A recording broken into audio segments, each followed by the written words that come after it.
Bismillahirrahmanirrahim. Assalamualaikum warahmatullahi wabarakatuh. Selamat siang, salam sejahtera untuk kita semua. Pada video kali ini, saya akan memperkenalkan kepada kita semua tentang bagaimana langkah atau step by step yang dapat dilakukan untuk melaksanakan model perencanaan karir menggunakan teori Threat and Factor modifikasi Serkawi. Sedikit saya akan menjelaskan dan memperkenalkan kepada kita semua tentang perencanaan karir menggunakan teori Threat and Factor modifikasi Serkawi. Bahwa sesungguhnya model ini merupakan sebuah model yang dikembangkan dari model Threat and Factor yang diprakarsai oleh Ferenc Pearson. Ada beberapa perbedaan yang merupakan sebuah kreativitas atau inovasi yang dilakukan dalam model perencanaan karir menggunakan teori Threat and Factor modifikasi Serkawi. Di antaranya yang pertama, bahwa model Threat and Factor oleh Ferenc Pearson itu mengungkapkan threat-nya berdasarkan tes psikologi. Sementara teori Threat and Factor modifikasi Serkawi itu mengungkapkan threat-nya berdasarkan asesmen sederhana yang sudah dikembangkan. Yang kedua, teori Threat and Factor yang diprakarsai oleh Ferenc Pearson mengungkapkan faktor berdasarkan hasil wawancara yang dilakukan antara konselor dengan kliennya. Sementara itu, teori Threat and Factor modifikasi Serkawi mengungkapkan faktornya berdasarkan asesmen sederhana yang sudah dikembangkan. Yang ketiga, model perencanaan karir menggunakan teori Threat and Factor yang diprakarsai oleh Ferenc Pearson setelah melihat trait, dilihat faktor, lalu dilakukan upaya perencanaan karir. Sementara dalam pelaksanaan perencanaan karir menggunakan teori Threat and Factor modifikasi Serkawi dilakukan dengan cara melihat trait berdasarkan asesmen sederhana yang sudah dibuat. Yang kedua, melihat faktor berdasarkan asesmen sederhana yang sudah dibuat.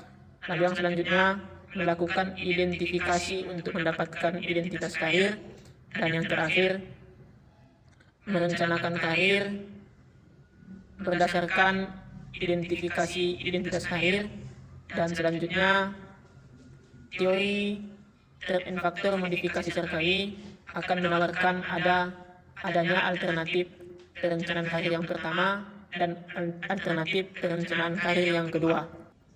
Baik, langsung saja kita akan memperkenalkan lebih lanjut tentang bagaimana pelaksanaan model perencanaan karir menggunakan teori Threat and Factor modifikasi Serkawi. Pada bagian lembar kerja siswa, poin C, halaman 2, ada lembar pengungkapan trait and faktor siswa yang harus diisi satu persatu secara teliti. Yang pertama, petunjuk pengisian. Sebelum mengisi seluruh bagian jawaban, dimohon kepada Ananda membaca dengan seksama petunjuk pengisian di bawah ini. Yang pertama, sebelum mengisi jawaban, mulailah dengan berdoa kepada Allah, Tuhan Yang Maha Kuasa. Yang kedua, Ananda diminta untuk mengisi jawaban sesuai dengan kondisi yang dialami. Yang ketiga, bacalah seluruh pertanyaan dengan teliti. Yang keempat, tulislah jawaban Ananda pada tempat yang telah disediakan. Dan oleh karena itu, kelengkapan pengisian dalam menjawab pertanyaan sangat diharapkan. Yang kelima, apabila Ananda mengalami kesulitan dalam memahami maksud soal, silakan bertanya kepada guru BK atau konselor. Yang keenam, selamat menjawab, semoga sukses. Nah, inilah petunjuk pengisian pengungkapan trait dan faktor siswa berdasarkan teori Threat and Factor modifikasi Serkawi. Selanjutnya, siswa diarahkan untuk mengisi kondisi trait siswa. Kita melihat ada sebuah kolom satu-satu tentang kondisi trait siswa, ada nomor, ada keadaan diri siswa, dan di bawahnya sudah dilengkapi dengan beberapa item pertanyaan yang harus diisi. Yang pertama, tentang apa cita-cita yang Ananda inginkan. Yang kedua, tentang apa hobi yang Ananda miliki. Yang ketiga, tentang apa bakat yang Ananda miliki. Yang keempat, apa minat yang Ananda miliki. Yang kelima, apa keterampilan yang Ananda miliki. Yang keenam, berapa nilai rata-rata hasil belajar Ananda. Yang ketujuh, apa mata pelajaran yang mendapat nilai tertinggi dan nilai terendah. Yang kedelapan, bagaimana kondisi fisik Ananda. Lalu yang terakhir, ada informasi penting lainnya yang ingin disampaikan. Nah, jadi di sini ada 8 item pertanyaan yang harus diisi oleh siswa untuk mengungkapkan trait yang dimiliki oleh siswa itu sendiri. Selanjutnya ada kolom 1.2 tentang kondisi faktor siswa. Untuk mengungkapkan kondisi faktor siswa, ada beberapa pertanyaan yang harus diisi oleh siswa. Yang pertama, di mana alamat rumah Ananda? Yang kedua, bagaimana kondisi ekonomi keluarga Ananda? Yang ketiga, apa pekerjaan ayah dan ibu? Yang keempat, berapa jumlah saudara kandung Ananda? Yang kelima, apa suku Ananda? Yang keenam, apa agama yang Ananda anut atau percayai? Dan setelah itu ada informasi penting lainnya yang ingin disampaikan atau yang dianggap ingin disampaikan oleh siswa tetapi tidak tercover di dalam pertanyaan. Selanjutnya ada kolom 1.3 tentang sekolah dan pekerjaan. Kolom 1.3 ini merupakan bagian dari untuk pengungkapan faktor siswa. Dan di dalamnya ada beberapa pertanyaan. Yang pertama, apa sekolah lanjutan yang Ananda ketahui? Yang kedua, adakah sekolah lanjutan yang telah Ananda jadikan sebagai tujuan setelah lulus SMP? Yang ketiga, apa jenis pekerjaan yang Ananda ketahui? Yang keempat, adakah jenis pekerjaan yang telah Ananda jadikan sebagai tujuan setelah menyelesaikan pendidikan? Dan selanjutnya disediakan kolom informasi penting lainnya yang ingin disampaikan yang belum tercover dalam pertanyaan. Baik, itulah mungkin beberapa asesmen yang bisa digunakan oleh guru BK atau konselor di sekolah untuk melaksanakan model perencanaan karir menggunakan teori trait and faktor modifikasi Serkawi. Jadi dalam melaksanakan teori ini, guru BK atau konselor tidak lagi kewalahan di dalam mendatangkan pihak ketiga atau tim psikologi di dalam mengungkapkan kondisi-kondisi trait yang dimiliki oleh siswa di sekolah. Setelah data diperoleh, maka langkah yang berikutnya adalah identifikasi identitas karir, dan langkah yang keempat adalah merencanakan karir siswa, baik itu rencana karir yang pertama maupun rencana karir yang kedua. Baik Bapak Ibu guru BK atau konselor dimanapun berada, mungkin yang saya jelaskan tadi masih sebatas konsep. Oleh karena itu, sepertinya agar model ini mudah dipahami dan bisa diaplikasikan di sekolah, sepertinya penting kita memberikan sebuah contoh hasil pengisian siswa terhadap asesmen. Nanti hasil itu akan kita lakukan identifikasi identitas karir dan akan kita coba merencanakan karir siswa yang dimaksud. Kita anggap saja ada sebuah instrumen yang sudah diisi oleh siswa di sekolah. Yang pertama kita akan bahas dari kondisi trait siswa. Soal yang pertama, apa cita-cita yang Ananda inginkan? Tadi dijawab dokter. Apa hobi yang Ananda miliki? Lalu dijawab memasak. Apa bakat yang Ananda miliki? Lalu dijawab memiliki suara yang merdu atau indah. Apa minat yang Ananda miliki? Lalu dijawab suka menyanyi. Apa keterampilan yang Ananda miliki? Lalu dijawab pembawa acara atau public speaking. Berapa nilai rata-rata hasil belajar Ananda? Lalu dijawab 8. Apa mata pelajaran yang mendapat nilai tertinggi dan terendah? Lalu dijawab pelajaran tertinggi matematika dan pelajaran terendah bahasa Inggris. Bagaimana kondisi fisik Ananda? Lalu dijawab sehat, memiliki anggota tubuh yang lengkap dan berfungsi dengan baik. Nah, selanjutnya masuk kita kepada pengungkapan kondisi faktor siswa. Ada beberapa item pertanyaan di dalamnya. Yang pertama, di mana alamat rumah Ananda? Lalu dijawab, Jalan Denai, Kecamatan Medan Denai, Kota Medan. Bagaimana kondisi ekonomi keluarga Ananda? Lalu dijawab, menengah dan biasa-biasa saja. Apa pekerjaan ayah dan ibu? Lalu dijawab, ayah pegawai swasta dan ibu rumah tangga. Berapa jumlah saudara kandung Ananda? Lalu dijawab 3 orang. Apa suku Ananda? Lalu dijawab, ayah Melayu dan ibu Minang. Apa agama yang Ananda anut atau percayai? Lalu dijawab, Islam. Selanjutnya masuk kepada pengungkapan sekolah dan pekerjaan. Yang pertama, apa sekolah lanjutan yang Ananda ketahui? Lalu dijawab, SMA, MA, SMK, dan MAK. Yang kedua, adakah sekolah lanjutan yang telah Ananda jadikan sebagai tujuan setelah lulus SMP? Lalu dijawab, belum. Yang ketiga, apa jenis pekerjaan yang Ananda ketahui? Lalu dijawab, ada dokter, polisi, koki, berjualan, dan lain-lain. Yang keempat, adakah jenis pekerjaan yang telah Ananda jadikan sebagai tujuan setelah menyelesaikan pendidikan? Lalu dijawab, belum ada. Nah, itulah tadi beberapa jawaban yang diberikan oleh siswa terkait dengan beberapa item pertanyaan yang kita ajukan untuk mengungkapkan kondisi trade, mengungkapkan kondisi faktor, dan mengungkapkan sekolah dan pekerjaan yang diinginkan. Selanjutnya, masuklah kita kepada tahap yang ketiga, yaitu identifikasi identitas karir.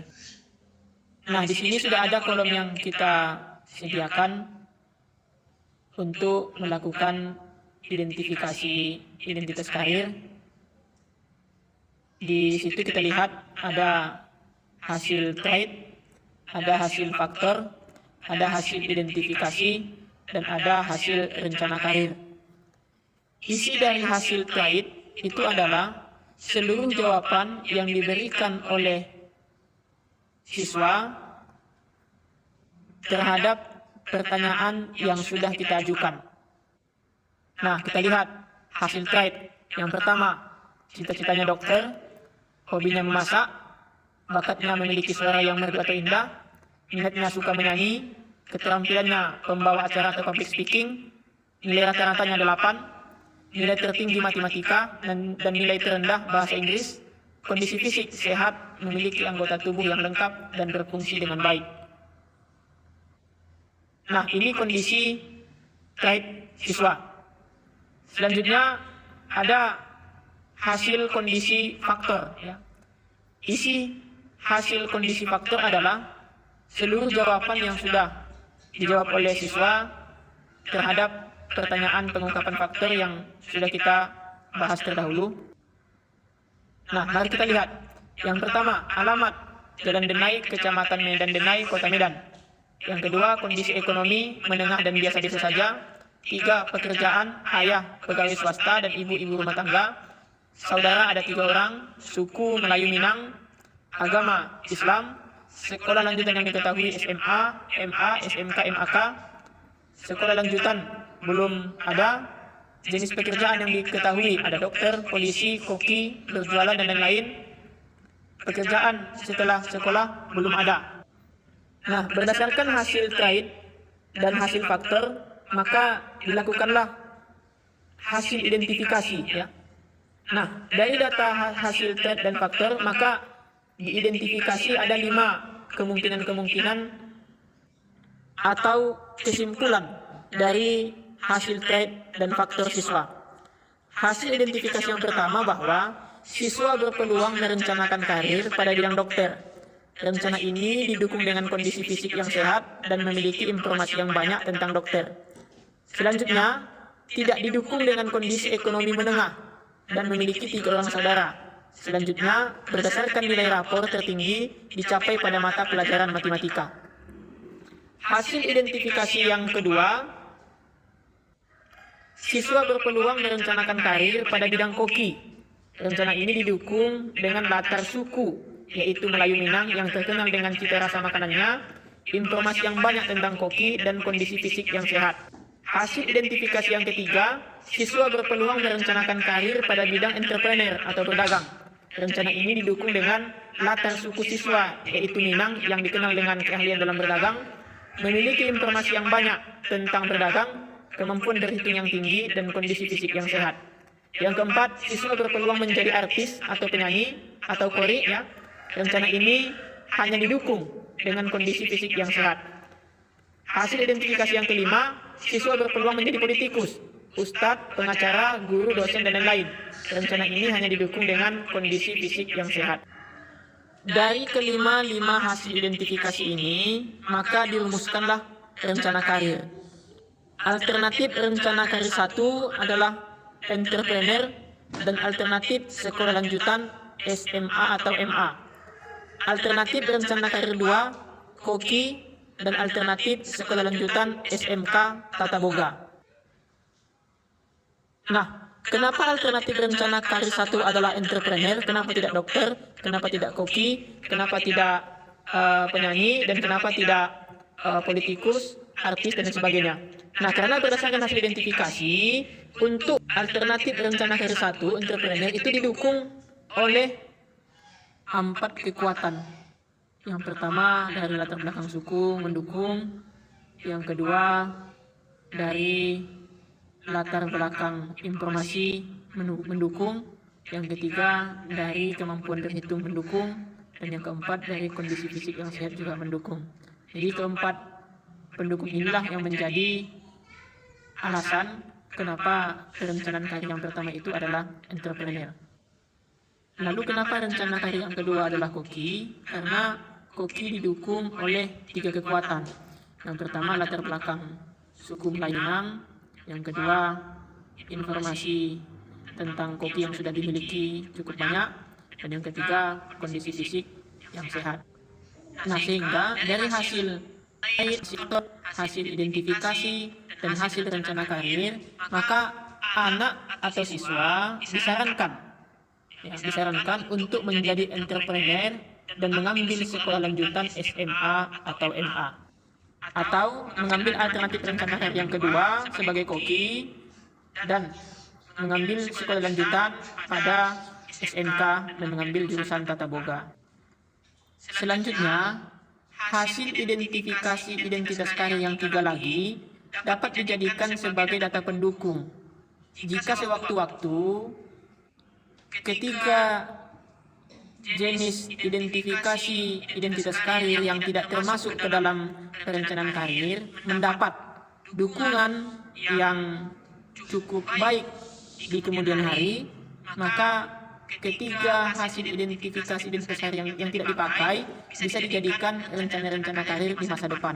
Artinya seluruh hasil identifikasi, seluruh data hasil identifikasi tetap terpakai untuk mendukung perencanaan karir, mendukung kematangan karir, mendukung kesuksesan karir siswa di masa yang akan datang. Baik Bapak Ibu, guru BK dan konselor, saya pikir demikian penjelasan singkat saya tentang pelaksanaan model perencanaan karir menggunakan teori threat and factor modifikasi Sarkawi.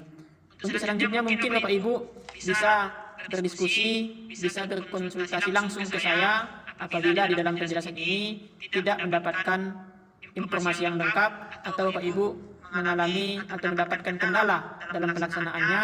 Oleh karena itu bisa langsung menghubungi saya atau berkomunikasi langsung ke saya.